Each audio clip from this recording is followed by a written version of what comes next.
19 श्लोकों में गोपी गीत गाया। मानो 19 गोपियों ने मिलकर के एक एक श्लोक गाया। देखिए, श्रीमद् भागवत मंदिर है, मगर मंदिर में जब तक शिखर ना लगे तब तक मंदिर की शोभा नहीं होती। तो श्रीमद् भागवत मंदिर है, मगर मंदिर का शिखर यह श्रीमद् भागवत का गोपी गीत है। इसमें आज भी बड़े बड़े अमलात्मा विमलात्मा संत अपनी वाणी को गा गा करके पवित्र करते हैं। इतना गुह्य है कि आज भी गोपियों ने जो गा दिया उसका पार नहीं पाया जा सकता है। गोपिया कहती जयति तेधिकम जन्मना ब्रजः। हे श्याम सुंदर, हे प्यारे, हे मदन मोहन, तुम्हारे जन्म के कारण वैकुंठ आदि लोकों से भी ब्रज की महिमा बढ़ गई। आज वैकुंठ भी इस ब्रजमंडल के आगे छोटा हो गया है। कब से? जब से आपने वैकुंठ को त्याग करके इस ब्रजमंडल में पदार्पण किया है। जयति तेधिकम जन्मना ब्रजः। जब से श्याम सुंदर आपका इस ब्रज में जन्म हुआ, तब से वैकुंठ की भी वह दिव्यता भव्यता फीकी पड़ गई। ब्रजमंडल अनंत सौंदर्य से भरपूर हो गया। और श्रयत इंदिरा शश्वदत्र ही। इंदिरा माने लक्ष्मी, मानो वैकुंठ लोक को त्याग करके इस समय केवल और केवल ब्रजमंडल में विचरण कर रही हो। धन्य है ब्रजमंडल महाराज। क्या कह रही है गोपियां? दयित दृश्यताम दीक्षुतावकाश त्वयि धृता सवस्त्वाम विचिन्वते।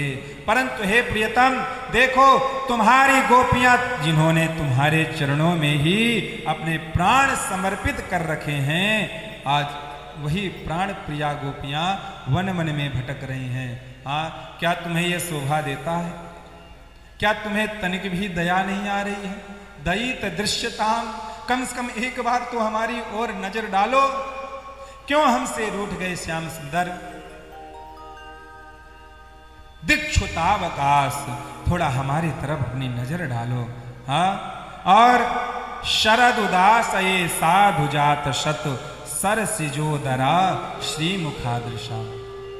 हमारे प्रेम पूर्ण हृदय के स्वामी, हे मनमोहन, हे श्याम सुंदर, हे नयनाभिराम, हम तुम्हारी बिना मोल की दासियां हैं। सूरत नाथ ते शुल्क दासिका। देखो श्याम सुंदर, घर में कोई नौकरानी रखोगे ना तो उसको भी पैसा देना पड़ता है, तनख्वाह देनी पड़ती है। मगर हम तो तुम्हारी बिना तनख्वाह की बिना मोल की दासियां हैं। वरद निघ्न तो ने किम बधा। क्या आज तुम हमारा वध कर दोगे?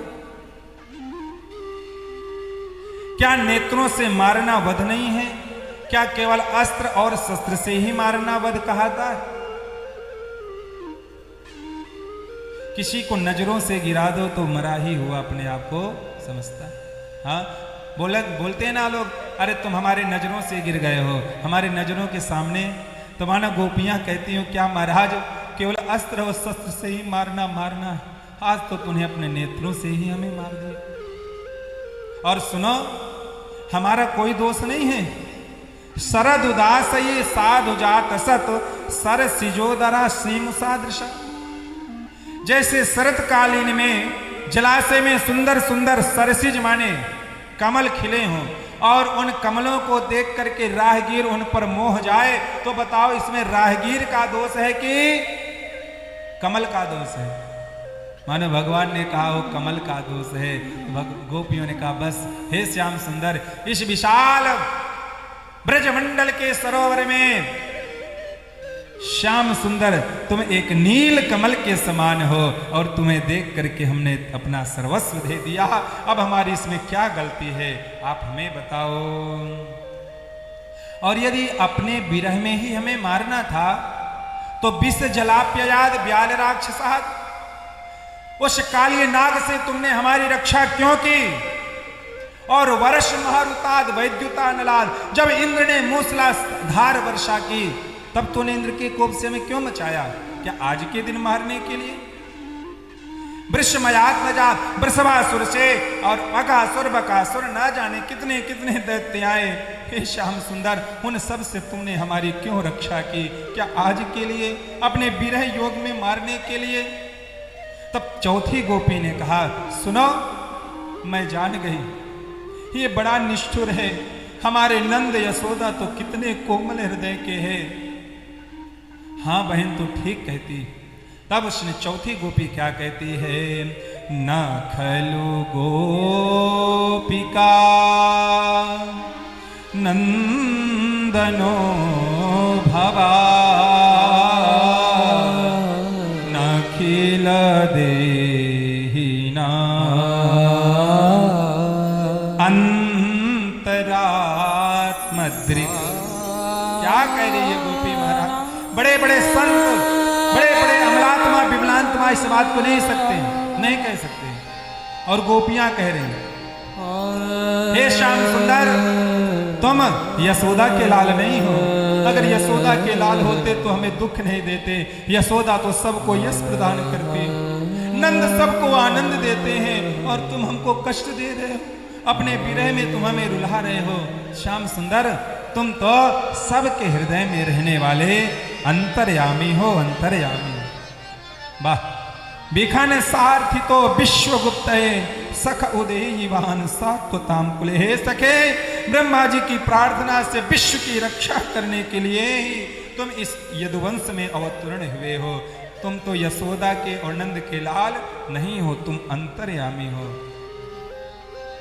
विरचिता भयम वृष्णि धुर्यते चरण में युषाम संस्कृतेर भयात।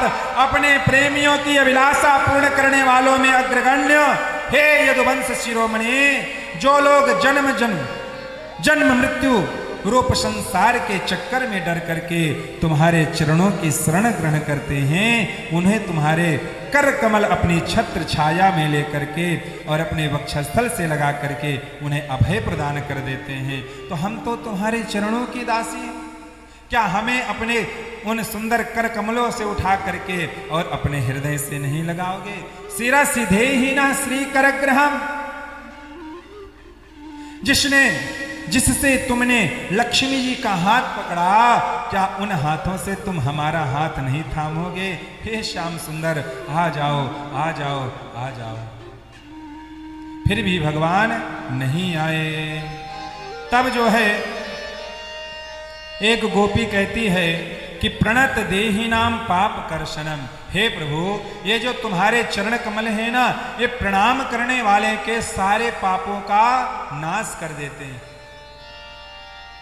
देखिए, बड़े प्रेम से सुनिए, ये वास्तविक भागवत की ही कथा चल रही है, कोई इधर उधर की बातें नहीं।